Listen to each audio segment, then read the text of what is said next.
It's 10 o'clock. This is Sky News at 10, live from Vatican City, on the day Pope Francis passed away. After months of illness, his death was sudden from a stroke and heart failure, says the Vatican.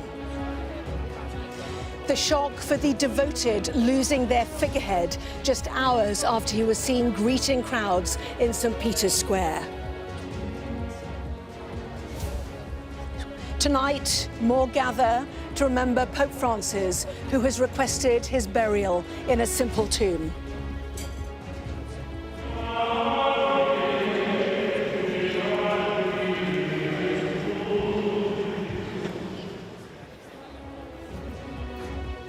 He touched the lives of so many, says the King, as Catholics across the British Isles mourn the Pope's passing. What could have happened a few months ago has now come about, and the Pope has died, and therefore there's a great sense of loss and sorrow.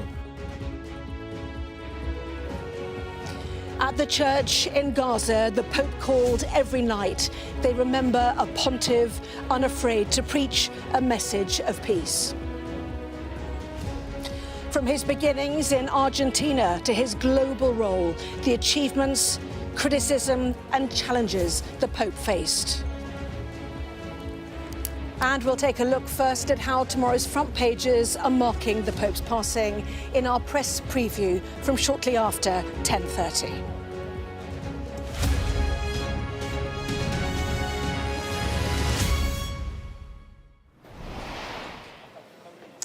Hello and good evening from Vatican City. Yesterday, Pope Francis appeared to have taken another public step towards recovery from the most serious of illnesses, meeting America's Vice President and being driven through the crowds at St. Peter's Square. So the news of his death today has been particularly shocking. He suffered a stroke, then a coma and heart failure this morning, said the Vatican, an announcement which led to an outpouring of tributes from around the world. The Vatican revealed his final wishes tonight, which includes to be buried in a simple tomb with a one-word inscription, Franciscus. In this extended Sky News at 10, we will look at the Pope's life, how he dealt with the criticisms, both personal and public, made of the Church, and what will happen next. Well, our first report tonight is from our Europe correspondent, Adam Parsons, on the prayers and tributes following the death of Pope Francis.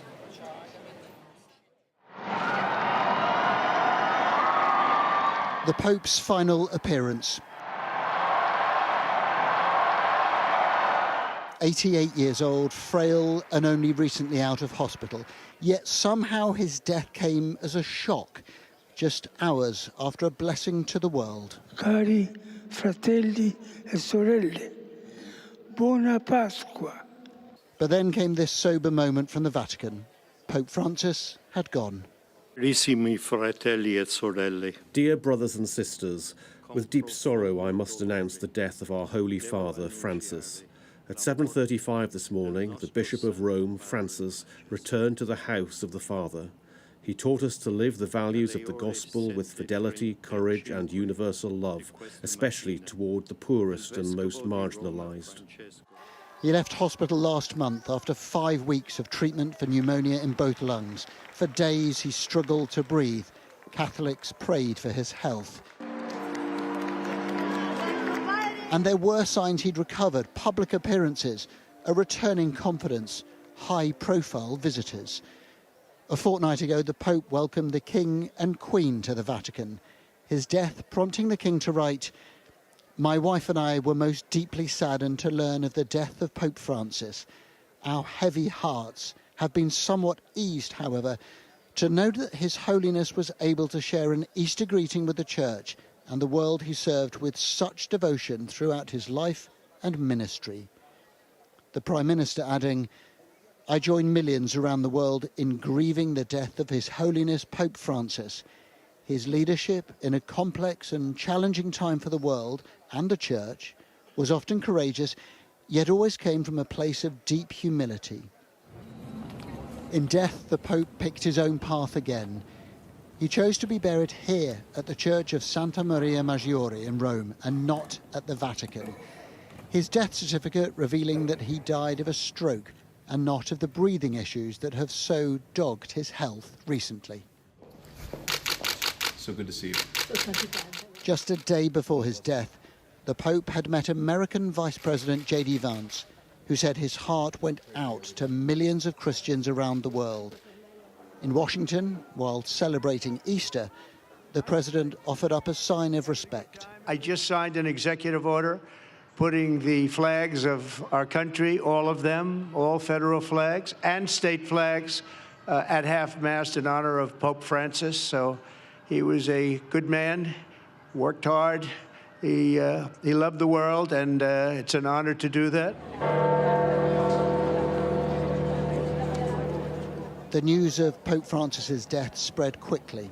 At the Vatican, people gathered to mourn and to pay tribute. It's very sad news, a great loss for the Church and for the whole world. A Pope who worked so hard for peace and for the good of all. Let's all pray for him. It's just a very sad day. It's honestly, I think, impressive that he made it to Easter. I think that's almost like a miracle for Italy. We come from Australia. We were hoping there was some chance to see him, but then we heard about it when we came in here, and yeah, it's pretty much devastated all of us. In the Pope's home city of Buenos Aires, he was remembered. And in churches around the world, bells rang out.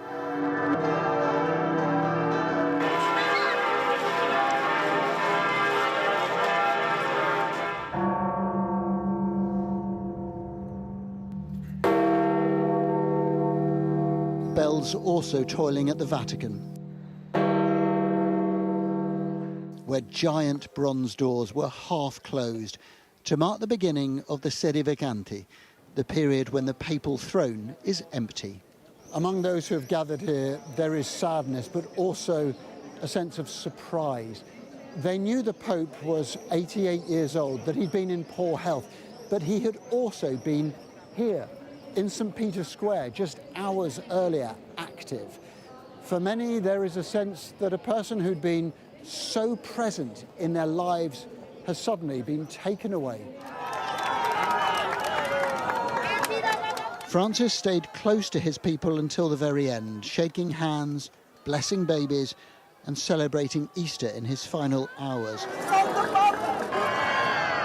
He will be remembered as the man who broke a mould, a liberal from Argentina, a bouncer who became a pope. The question for the Catholic Church is how to remember him and how to replace him. Adam Parsons, Sky News, Vatican City. Well, Adam joins me here now in Vatican City, the main square. Obviously, you see St. Peter's behind us. People milling about. There is a real sense of shock. But what did we learn today about the detail of Pope Francis's death and indeed what his final wishes are? Yeah, very interesting. We know that Pope Francis was in hospital with these problems with breathing, pneumonia, lungs. It would seem that those were not the issues that led directly to his death, because his death certificate talks about a cerebral stroke leading to a coma, and then that very quickly going to his death. Now, what we don't know, of course, is did those breathing problems weaken him so he was susceptible to this? We may never know that, but we know that it was something different, the thing that he was hospitalized with. We know that Pope Francis was a man who eschewed some of the trappings of his predecessors. So the process that greets every papal death has started. So the papal apartments have been sealed. They will now head inexorably towards a funeral. But that's another big difference, Anna, is that he is not being buried here in the Vatican. For the first time in more than a century, he's going to be buried in a church outside. Now, this is no normal church. This is another papal basilica, but it's outside the Vatican. The Santa Maria Maggiore, Santa Mary Major, as it's called, it is a very grand, very imposing church. But it was beloved of him. He adored it. He went there many, many times, including when he left hospital and asked to be diverted so that he could worship there. And he left specific instructions that is where he wanted to be interred. He's named the plot. This is going back nearly 3 years that he left these instructions. And one of the really interesting bits within that, Anna, on a day of hugely compelling stories, is that plot that he's picked, and it will be plain, it will just have one word, his name on the top of it, was paid for not by him, not by the Catholic Church, but by an anonymous benefactor. Somewhere, and this goes back 3 years, somebody paid for that plot for the Pope to be interred in a church outside the Vatican. And I suspect in this story, one question that will be asked again and again is, who was that? Adam Parsons, thank you. Well, the most senior Catholic in England and Wales spoke for many when he told us today he couldn't believe the news and that it was a real shock after seeing the pictures of the Pope seemingly in a little better health yesterday. Cardinal Vincent Nichols said it was the Pope's compassion which would stay with him. Our chief North of England correspondent, Greg Milam, reports on the Catholic community in the UK responding to the death of the Pope. In a city famed for its Catholic heritage, as in so many places around the world today, the sense of shock came with one of gratitude for Pope Francis's life. Even in the vastness of Liverpool Cathedral, time today for small moments of prayer, the messages in a book of condolence, the reflections on his life. I think when he came in, it was like an air of excitement, and I think that air of excitement continued through. He was interested in the environment, he was interested in the poor. I think the sense of humility that he's brought back to the office, and that that has reflected very well on the Catholic Church in the modern world, that it's not the life of presidents and kings, it's the life of a spiritual leader. It means a lot to us to have a lovely Pope like this. You know, he was a proper people's person. He was lovely in every way. And I was so glad that he got Easter Sunday out of it. I was so happy. I think that's what he fought for, Easter Sunday. When I used to say, I'm from Liverpool, Holy Father, he used to say, Liverpool, the Napoli of England. I think he was talking about football, not pizzas. It is one of the many memories from so many meetings with the Pope for the Archbishop of Liverpool, and now looking back at what Francis has meant. He had this tremendous kind of persona, an aura almost about him. He said to us that the day he was elected Pope, a great peace came upon him and it's never left him. And I think it was that really which he wanted to radiate around the world. And he did that by having a care for the environment, by seeing humanity as one body, not a body that's divided between religions and politics and countries. He called us all our brothers and sisters. As the country pays its respects, it is those, non-Catholics included, who spent time with the Pope with perhaps the strongest memories. Just saying the Lord's Prayer with Pope Francis changed me, changed and renewed and refreshed my understanding of what it is to be the Church, that we belong to each other across these denominational barriers. And then I think, what a message for the world. At Westminster Cathedral this evening, a Mass in memory of Pope Francis. As for all of the nearly 4 million Catholics in the UK, today meant a very personal reflection.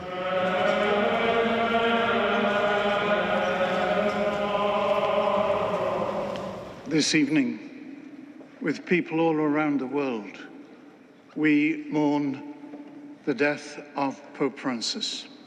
And for the head of the Catholic Church in England and Wales, it is now about building on Francis's legacy. Pope Francis has started in the Church over the last 3 years, which is to call us to a more disciplined way of listening to each other. Listening not in order to disagree or to argue, but listening to each other in order to understand, and out of an exchange of understanding to come up with a better way forward. I think that's a very, very important thing, both in the political world, in relationships within families, in industrial relationships. Conflict is not a way of progress on the whole. For many of those mourning the Pope's passing, that it came at Easter makes it especially poignant. In Liverpool tomorrow night there will be a memorial mass for a man who, through everything, remained, in the words of the Archbishop here, a kind and welcoming priest. Greg Milam, Sky News, Liverpool. Well, the papacy dates back 2,000 years, and the process to appoint the successor to Pope Francis is well established. Now the Pope has died, the Catholic Church will be run by the College of Cardinals. Cardinals are bishops and Vatican officials from around the world who have been picked by previous popes.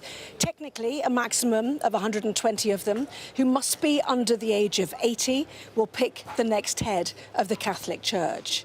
The cardinal electors will gather from around the world at the main church in the Vatican, St. Peter's Basilica, for a mass to invoke the guidance of the Holy Spirit. They will then process to the Sistine Chapel, where they will take an oath of secrecy before locking the doors. This private meeting is known as the conclave. Inside, a series of secret ballots will be held amongst the cardinal electors to pick the next pope. They will eat, vote and sleep inside the closed-off areas of the conclave until they have selected a new pope. Technically, any baptised male Catholic could be chosen, but it's tradition that the cardinals will elect one of their own. 4 rounds of voting are held each day until one of the candidates receives 2/3 of the vote. If no one meets this quota, the ballots are burned with black dye in a stove near the chapel.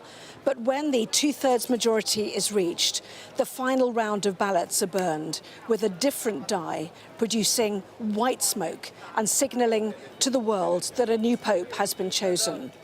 So a process from over the centuries will run in the coming hours. Well, my colleague Barbara Sarah is here with me now.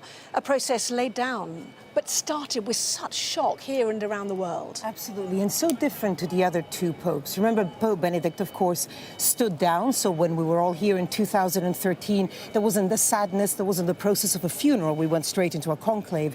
20 years ago, when Pope John Paul II died, I remembered being in the square, and actually the square was packed because he had been sick for so long and had spent so long in the Gemelli Hospital, then came back here, that people knew that ultimately they were just waiting for him to die. Whereas here, no one is surprised, but everyone is shocked, if you see what I mean. Because just yesterday, he spoke on the balcony of St. Peter's Basilica. He was driving around with the faithful gathered here in St. Peter's Square, blessing babies with people shouting, "Evviva il Papa." So very, very different. In a way, both the faithful were spared that agonizing wait where you know that he's going to pass, and he was as well. So very much doing until the very end what he always wanted to do and almost embody Christianity, which is why he cared so much about being present and being a physical figure here and always being on show and letting the faithful see him. I have to say that Rome feels quite different because remember, St. Peter's Square is always packed on a Sunday, and a lot of people will come here to hear the Pope give the Angelus, which is the blessing, which is actually broadcast on Italian television, so very much a part of life. But you know, it's Easter Sunday, it's the Jubilee year, so actually there's a lot of foreigners, there's a lot of pilgrims, there's a lot of tourists already in Rome. So it already feels like it's going to feel for the funeral, where literally you see the world, not just the cardinals, but Catholics from all over the world arrive here in Rome. So I think it already feels like a very different, like it's going to be a different funeral, because of course it was a very different papacy. Barbara, for now, thank you. We'll hear more from you shortly in Sky News at 10. Well, Pope Francis showed during his 12 years at the head of the Catholic Church that he was prepared to take on some of the modern era's most divisive questions. Whether discussing climate change, gay rights, or the Church's legacy of child abuse in countries like Ireland, he was seen as more progressive in some ways than those who came before. Rhiannon Mills has this report now on Pope Francis and his holy life.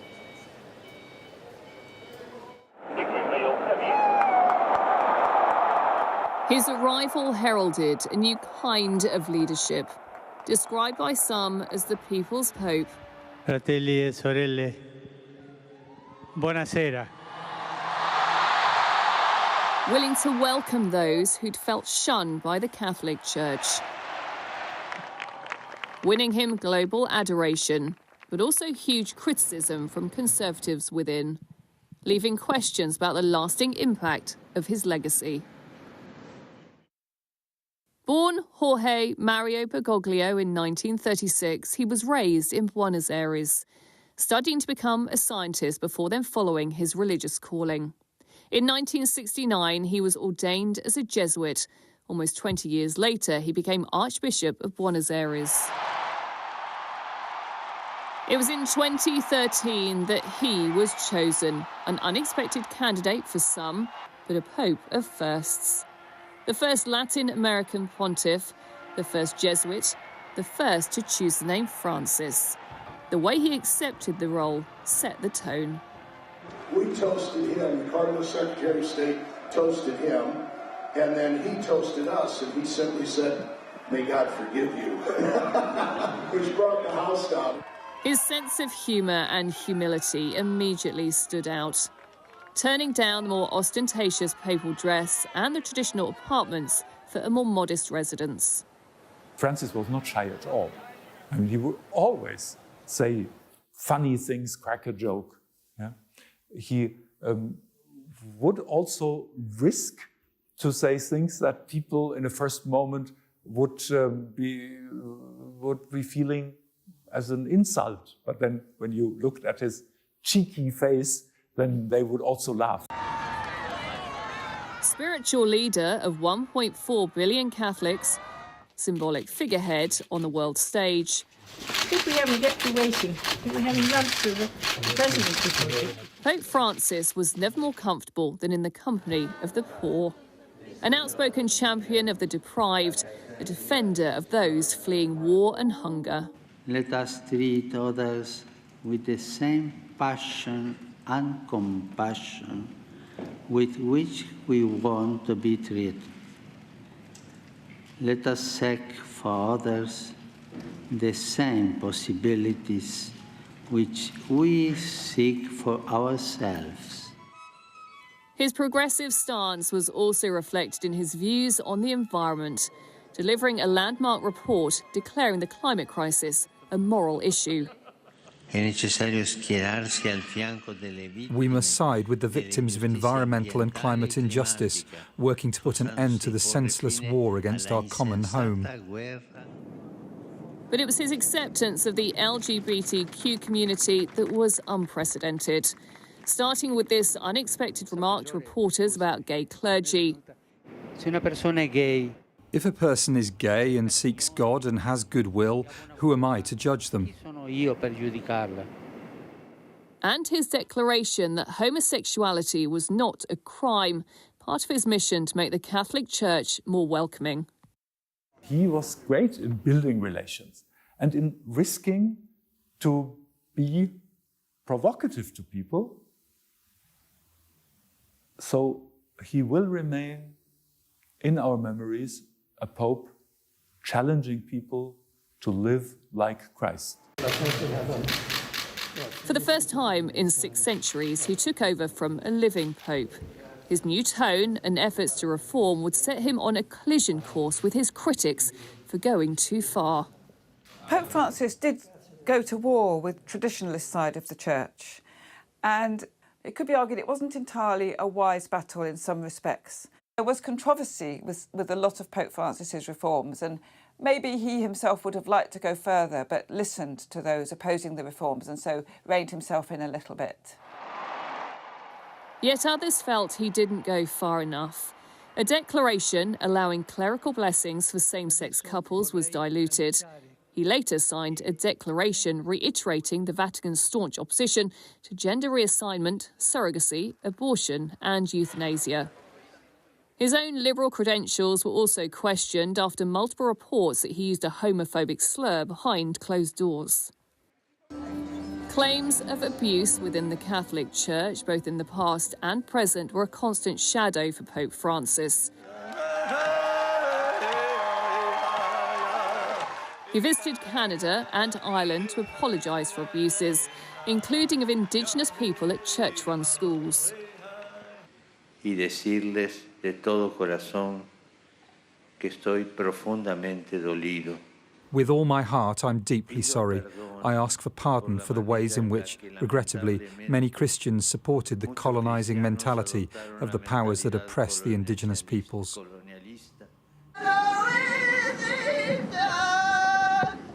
But he continued to face anger for not holding known abusers to account. Occasionally, his tolerant persona gave way to his temper, sparked by pain from illness or, at times, the overexcited crowd. Here, he insisted it was due to hygiene he was pulling his hand away. As he crisscrossed the world, he won admiration from other like-minded, more liberal individuals.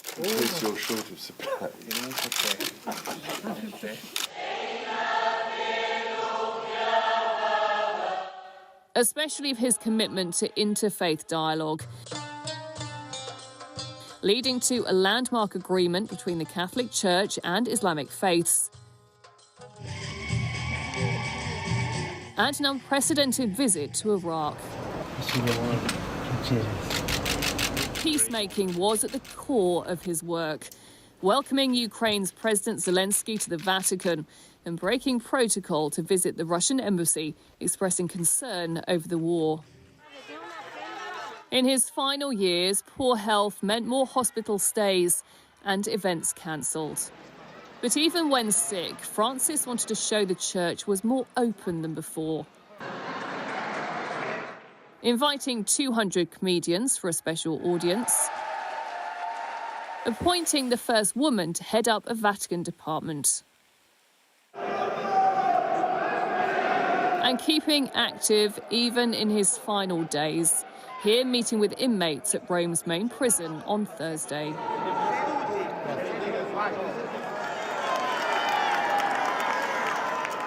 But despite his human approach, the clash between the traditional and the liberal remained his greatest challenge. A reformer who tried, not always successfully, to bring the Church into the modern world. Rhiannon Mills there reflecting back on the life of Pope Francis. Well, the prayers for the Pope have been particularly pronounced in one church community in Gaza. Pope Francis last spoke to its priest on Saturday night. Our correspondent, Nicole Johnston, reports now on the Pope's special links to that one Catholic church in Gaza. It is hard to find a place of peace in Gaza in the middle of this war. But here is one. The Holy Family Church in the north of the Strip.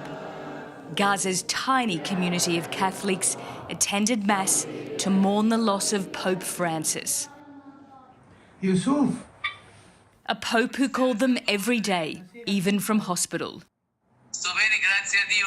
Mi scusa, è stato con il Santa Messa. Ah, con la messa. E dimmi, sì. Cosa avete mangiato oggi?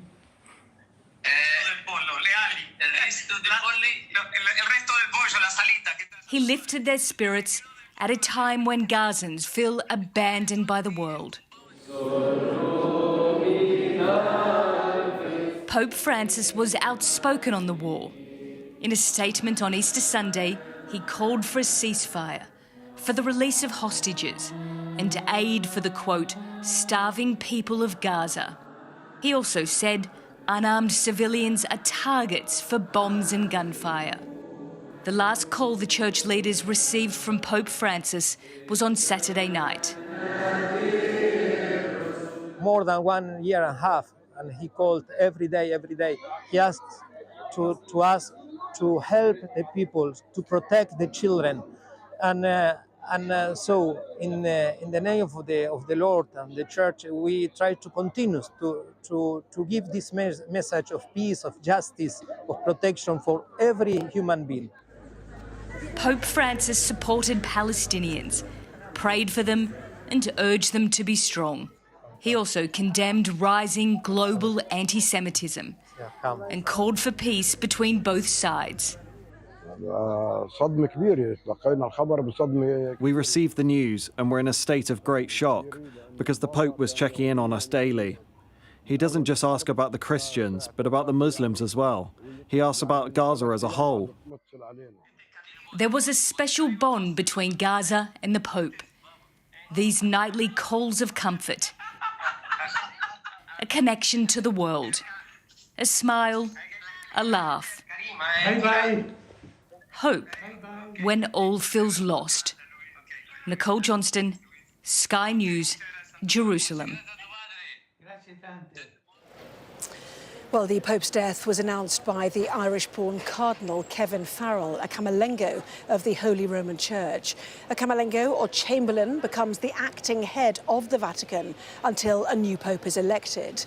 Pope Francis visited Ireland in 2018 and talked about the Church's failings there, including on the scandal of child abuse. Our Ireland correspondent, Stephen Murphy, reports now on the country remembering the Pope and his visit.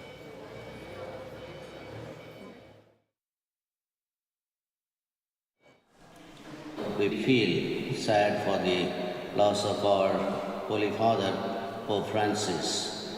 And so we pray for his soul to rest in peace. Around Ireland, homilies were hastily rewritten. A day to celebrate resurrection, also now a moment of stark loss. I feel very sad on one hand because he brought so much joy to the church, but on the other hand, I am also filled with that hope that he brought, that he is safely in the hands of God. He has no more pain, no more worries, no more suffering. Massgoers at the Pro Cathedral in Dublin reflected on the Pope's legacy. I think he was a pope for the people, as they say, really going out there and seeing the people and listening to them. He has left us a wonderful legacy, brought a lot of freedom to people. Very grateful for that.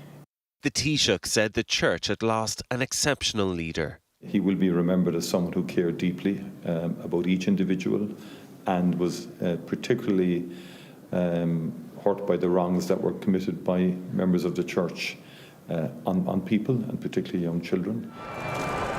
Pope Francis became only the second ever pontiff to visit Ireland in 2018. He arrived to a very different country than his predecessor, Pope John Paul II, in 1979. This visit was overshadowed by years of Catholic abuse scandals and declining church influence in Ireland. Its clear theme was forgiveness, and the Pope met with a group of abuse survivors, among them Mary Collins. At that meeting, there was a lot of very harsh words and about what had gone on in the church in Ireland. He was actually shocked by a number of things, and he came out with an expletive at one part of it, and that hit the newspapers the next day. But he was genuinely shocked by some of the things he heard. At an open-air mass in the Phoenix Park, Francis begged for forgiveness. We ask for forgiveness for members of the Church who did not take charge of painful situations and remained quiet. Taoiseach at the time, Leo Varadkar, asked the Pope to ensure victims were given justice, but feels the Church has since fallen short. I think in terms of restitution for historical wrongs, we didn't see the level of cooperation that perhaps I would have hoped for in terms of access to records and in terms of financial contributions. But I don't think that should mar his papacy. You know, the papacy that he led and he represented, you know, made me feel somebody who was brought up Catholic but isn't a religious person, made me feel more comfortable within the church in which I was raised. Ireland now has a complicated relationship with Catholicism, and Francis's legacy will be measured against that. A decent man who tried to atone for the most indecent crimes. Stephen Murphy, Sky News in Dublin.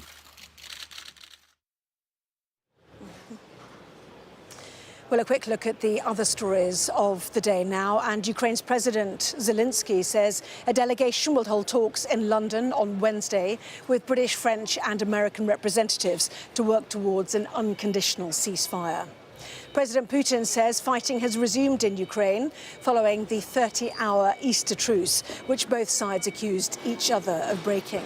In response to the Ukrainian president's call for a comprehensive 30-day ceasefire, the Russian leader accused Kyiv of trying to seize the initiative, but added, "We must think about it." The Palestinian Red Crescent has claimed the Israeli military investigation into the killing of emergency workers in Gaza is full of lies.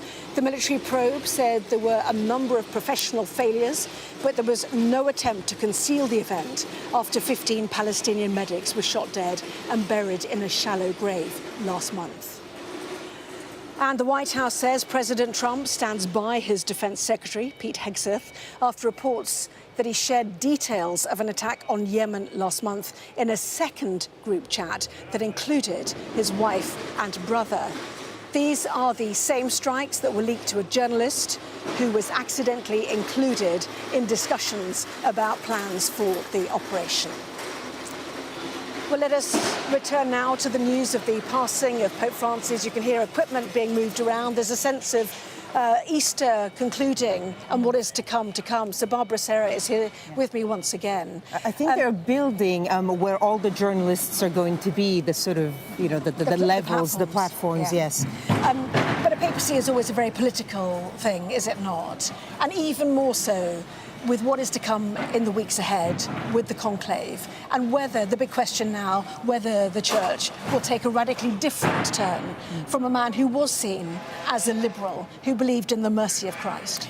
I mean, it does end up being a bit of a numbers game, doesn't it? About 130 cardinals that can vote in the conclave. And remember that Pope Francis actually elevated about 110 of them. So you would look at that and think, well, the conclave will be full of people who think along the lines of Pope Francis. But what's interesting is that people see him as progressive, but more than anything, I think he wanted to be inclusive. And so what he did is that it created a lot of cardinals from the global south. But that obviously means that ideologically, many of them are not necessarily progressive. So again, numbers, about a fifth of all Catholics around the world come from Africa, but a lot of African countries, in those countries, for example, homosexuality is illegal, whereas in the West, one of the things that many Catholics want to see is a papacy that is more inclusive of LGBTQ rights. So it'll be interesting to see how the conclave works. Of course, we're going to see the cardinals arrive here from all over the world, and it will be interesting. I mean, we'll never know the details, obviously, but it'll be interesting to see what factions are created, because the papacy, the Vatican, is always a little bit political. I mean, it's soft power. A lot of Catholics around the world don't really follow all the Catholic teachings, you know, beyond the sort of sphere of religion. So it's not direct power, but it is influence. And as we both know, it comes at a time of an enormous political shift around the world, the international world order being turned upside down. So I think this conclave and the future of the papacy will be even more political than it usually is. Barbara, thank you very much indeed. Well, that was Sky News at 10. Coming up, we will take a first look at tomorrow's newspapers. That is in the press preview. Barbara will be here with me, also joined by the religious affairs correspondent of The Times, Kaya Burgess, and the religious affairs commentator, Catherine Pepinster. Back in just a moment.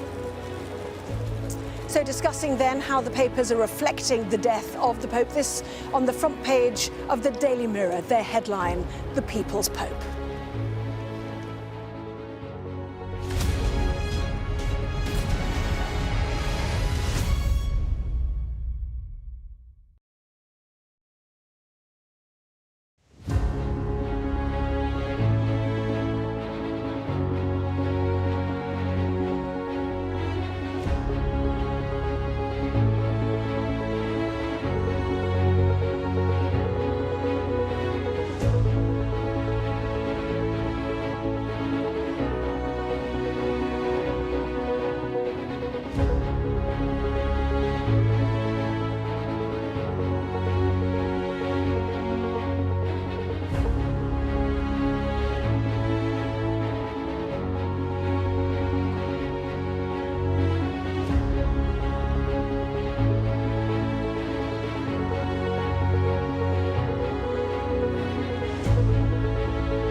this conflict. They keep telling us that they want aid. And this is what's left of it. Tanks, heavy vehicle. Why only in America? People want their country to work. Just want a job in a normal life. Why are these homes empty? I want you to be honest with people. That has happened within minutes. Sky News, the full story first.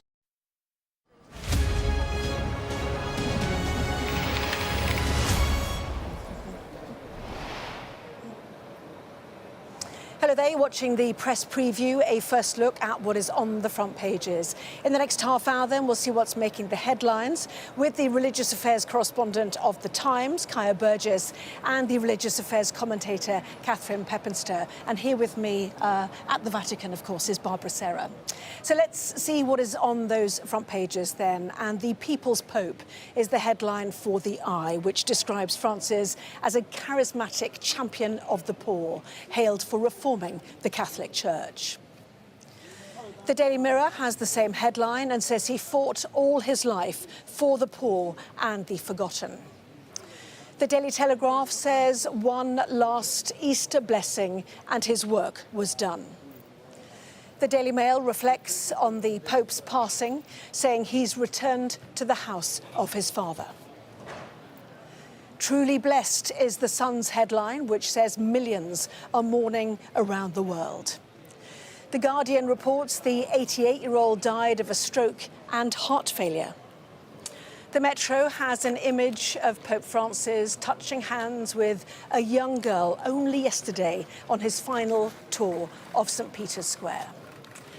A photo of the Pope features on the front page of the Financial Times, but the paper leads with Beijing warning it will retaliate against countries that negotiate trade deals with the US at the expense of China's interests. So we're joined tonight then by the religious affairs correspondent of The Times, Kaya Burgess, and the religious affairs commentator, Catherine Peppenster. Welcome to both of you, and Barbara, thanks for staying on as well. Kaya, why don't we kick off with you then? The front page of The Guardian, you know, reflecting on Pope Francis's life and his legacy. What have you made, first of all, of the reaction of the newspapers tonight? It's hugely interesting, isn't it, when you have a very rare day when every single newspaper, from the Financial Times to the Sun, broadsheets, tabloids, business newspapers, they all have the same story on the front page because of what a global figure the Pope is generally, but Francis particularly, I think, captured people's interest. Quite a different Pope with a different background, a different approach, a more humble approach. The Guardian's front page is quite a sort of straight telling of today's news, but its headline describes him as a groundbreaking head of the Catholic Church. So that's sort of just showing how he was seen as a very different figure than you might necessarily have expected in the past from the pontiff. Well, Catherine, do you agree? I mean, that word groundbreaking, was he, and if so, why? I think he was. I think it's because he was somebody who didn't stand on ceremony. He had spent so many years before he arrived in Rome, before he was elected, working in the church in Argentina as first Archbishop and then Cardinal of Buenos Aires. He would travel by public transport, by the local bus, by their tube service, meeting people all the time. And it was apparent when he went to Rome, when he was elected as Pope, that he wanted to continue living that sort of life as much as possible. He didn't like other people carrying his suitcase. When he first was elected, he used to ring up and try and book his own flights. He just didn't want too much ceremony. He chose not to live in the Apostolic Palace. He lived in a fairly humble residence instead. And that coloured the kind of Pope he was, I think, yes. Well, Barbara, the apartment at the Apostolic Palace was sealed today, even though he never lived there, choosing more humbly to be at St. Martha's House, which is where the cardinals rather, stay for the conclave during voting. He suggested that if he had to stay here, he'd have to see a psychiatrist. So what was it about him that was so humble and wanted to be amongst the people? So there's a funny anecdote about that I heard years ago in Rome, that apparently senior clergy never wanted the Pope to come to their house for dinner, because then he might see the opulence that perhaps they lived in and would ask them to maybe tone it down. I think it boils down to his heritage, the fact that he grew up in Argentina, Buenos Aires. From the first, he was sort of the Pope of the poor, and it's something that you could see throughout his papacy. Let me also, while you've been looking at the UK front pages, I've been looking at some of the Italian newspapers, and it's interesting, they have some dates. Now, just to be clear, this is not confirmed by the Vatican, but most of the leading Italian papers are saying the funerals might be Saturday and the conclave after the 5th of May. So that just coming from some of the front pages, but just to, it hasn't been confirmed by the Vatican. But yes, absolutely, he was always the Pope of the poor and the people's Pope. Again, that phrase that you see on all the headlines is very much the sort of what his papacy was like. Yes, and a picture there, Kaya, on the front page of the Daily Mail.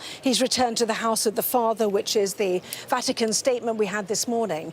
I mean, is it fair to say that after seeing him yesterday in multiple appearances, as it turns out, including with the US Vice President, that it was a shock, the news first thing this morning?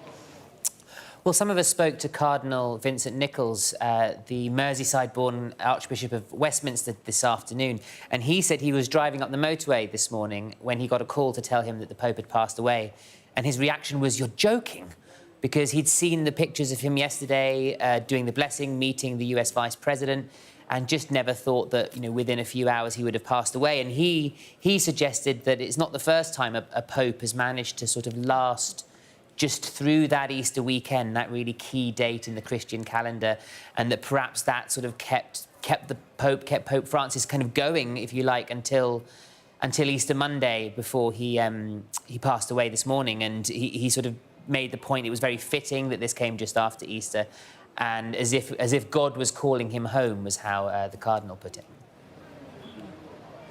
And Catherine, if we take a look at the Sun, reminding us that millions are now mourning across the globe, Pope Francis did see an increase in Catholic support, did he not? He was popular amongst young people. You know, what specifically were the issues that younger Catholics backed him on? I think they noticed how he spoke in a rather different way about how people lived. He talked constantly about God's mercy. There wasn't a sort of sense of kind of finger-wagging religious leader who was ticking people off. There was this focus on mercy, there was a focus on joy, there was a focus on hope. It was really noticed many years ago when he was first Pope, when he was asked about gay people and he said, "Who am I to judge?" That set a tone for the kind of Pope he was, I think. And a lot of people also noticed how much he talked about the environment. He talked about the planet being our common home. He wanted people to cherish God's creation and love it and treat the planet with respect and be aware of the problems it faced. And I think that resonated with a lot of young people as well. So a Pope who, though he died at a great age of 88, he did have this way of communicating with much younger people. And Barbara, we see the Metro's front page, the final blessing. It would have meant so much to him to be able to appear on Easter Sunday. The words were not read by him, but they were his message. He talked about the war in Gaza, in Ukraine, in Myanmar, in Yemen. You know, his was a message often of peace and about those left behind. He even pointedly talked about looking after migrants, having met J.D. Vance and having earlier criticised the Trump administration for its policy of returning migrants. It's interesting how his papacy overlapped with a lot of those issues. So, for example, he was Pope for the first Trump administration and now for the second. We were talking about climate change a little earlier. Well, in a sense, his papacy overlapped a lot of the impact of climate change becoming more tangible and, of course, the migration crisis of around 2015. So all those topics he made his, and very much, again, we go back to that point of, is he political, is he not? But he didn't hold back in a lot of other conflicts. You know, he spoke widely about the conflict in Sudan, which often doesn't get as much coverage as other conflicts. So he was very much always a Pope that almost didn't mince his Francis' words, and he absolutely did not follow the doctor's advice. He was meant to be on bed rest when he was finally, let out of the Gemelli, but we saw him here very much until the day of his death. Yes, being told you need at least 2 months of recuperation, less than a month, and a busy schedule, certainly.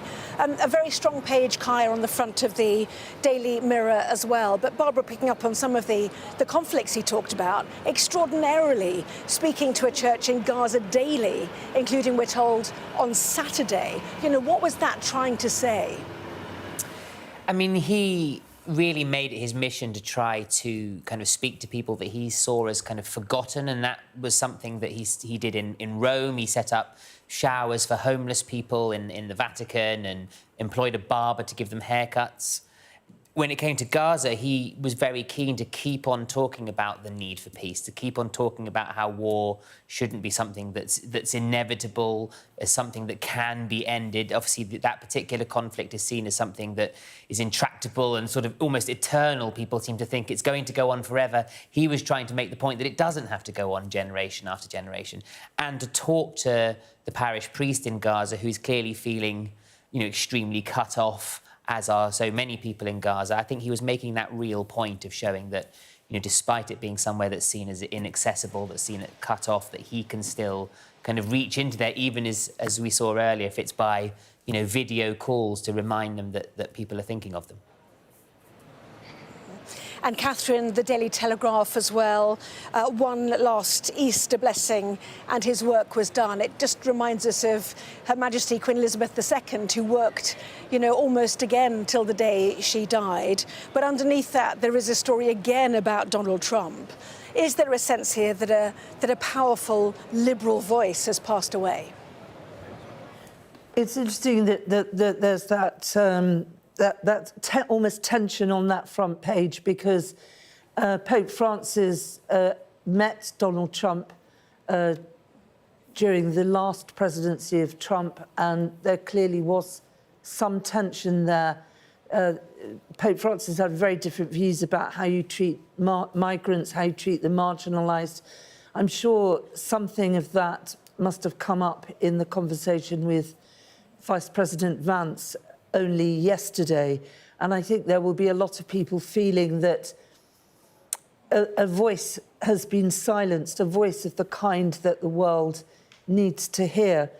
And I think for a lot of Catholics, even when they perhaps don't necessarily absolutely agree with everything a particular pope is saying, they still see him as the figurehead of their church, and they really notice it when there is no pope, when we are in a time which is called the sede vacante, the empty throne, which is what we're in now, and the church for a few days will feel really quite rudderless, and that will be something that will really strike Catholics as they await first Pope Francis' funeral, and then, of course, the conclave to elect his successor.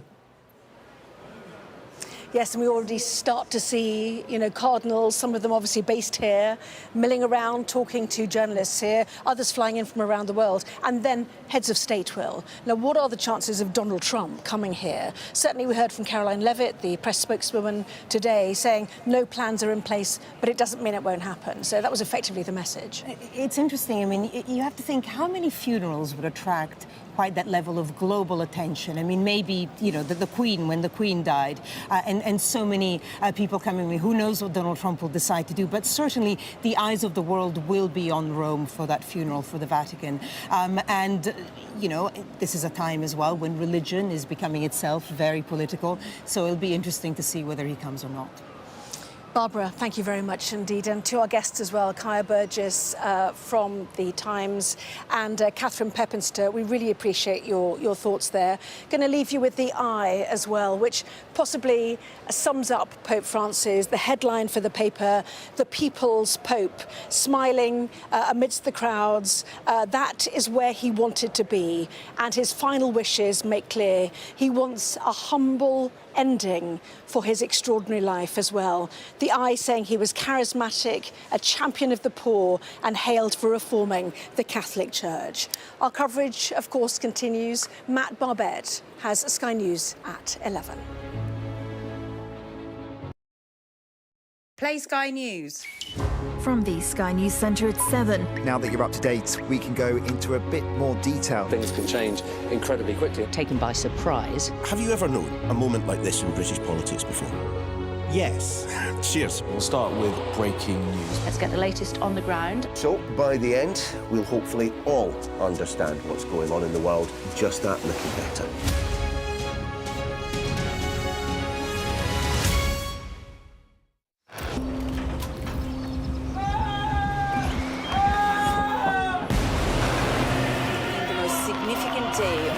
Conflict. They keep telling us that they want aid. And this is what's left of it. Cerebral. Why only in America? People want their country to work. Just want a job in a normal life. Why are these homes empty? I want you to be honest with people. That has happened within minutes. Sky News, the full story first.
This is Sky News at 11 o'clock. I'm Matt Barbette. The headlines this evening.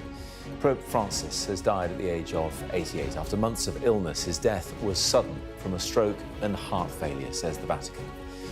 The shock for the devoted, losing their figurehead just hours after he was seen greeting crowds in St. Peter's Square. Tonight, the faithful have been gathering again to remember Pope Francis, who's requested his burial be in a simple tomb